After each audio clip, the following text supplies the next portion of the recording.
मतलब है शील गुण सर्वोपरि गुण है, सर्वोपरि गुण है शील।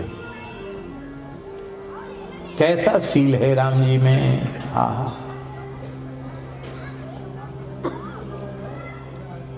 प्रभु तरुतर कपिडार पर ते किए आप समान, तुलसी कहूँ न राम सो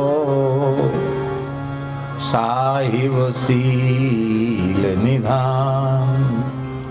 ये है राम जी का शील गुण। आहा, शील की व्याख्या है जानते हैं? बड़े से बड़े का अपने बड़प्पन की गरिमा को भुलाकर छोटे से छोटे के साथ निश्चल निष्कपट प्रेम युक्त व्यवहार, ये शील गुण का परिचय। छोटे से छोटे व्यक्ति का ये शील गुण या तो भगवान में है या भगवान के भक्तों में, संसार में नहीं रहता है। श्री सीताराम विवाह महोत्सव बक्सर में श्री सीताराम विवाह महोत्सव हो रहा था और एक अत्यंत गरीबनी माई, जिसके शरीर पर वस्त्र भी ठीक ठाक नहीं थे, फटे हुए कपड़े थे, मैले कुचैले पुराने से कपड़े थे। सर्दियों में होती है विवाह की तिथि, अगन में, शुक्ल में, ठंड भी थी, उधर ठंड भी ज्यादा पड़ती है। और वैसे सुकृति सी आई तो उसके पास एक छोटी पोटली तो चावल की थी और 4 आलू थे। कितने? 4 आलू। किस लिए? बोले श्री किशोरी जी के विवाह में अपनी आहुति देने आई थी।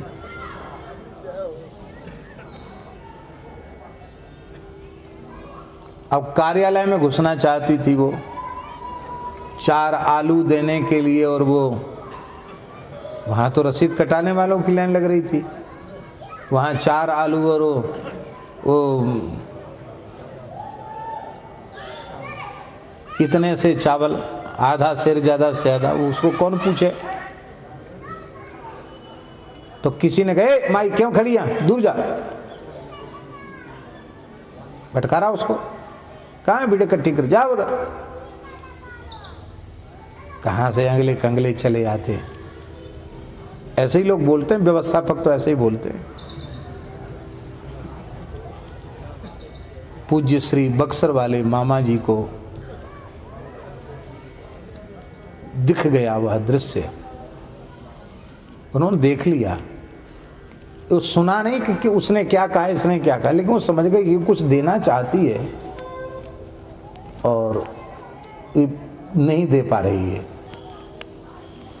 तो पूज्य श्री नारायण दास जी भक्तमाली जी मामा जी तत्काल उस माई के पास गए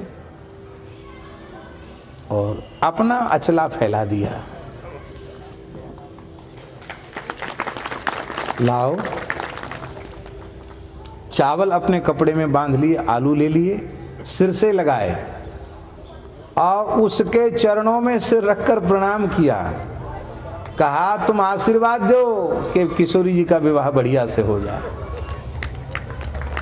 उसने अपनी भाषा में आशीर्वाद दिया, दोनों हाथ सिर पे धर दिए, उसने आशीर्वाद भी दे दिया उसने। फिर क्लास ली गई सब लोगों की, व्यवस्थापकों की। बोले हमारी श्री किशोर जी का विवाह ऐसे ही लोगों के द्वारा होता है, अमीरों के द्वारा नहीं होता। इसलिए ध्यान दो, ये वस्तु और पदार्थ का आदर नहीं है, भावना का आदर है। उसकी भावना तो देखो। ये तब होगा जब आप में शील होगा, और शील नहीं होगा तो अमीरों के लिए तो आप पलक पावड़े बिछा दोगे, किसी गरीब को भोजन करते देखना भी आपको पसंद नहीं आएगा। आपको लगेगा कि ये कहाँ से चले आए, गंदगी फैलाने वाली कहाँ से आए। महाराज बड़े बड़े लोगों में ये बात है, उन बड़े बड़ों का नाम लेने की जरूरत नहीं है, लेकिन ऐसा होता है, संसार का स्वभाव है।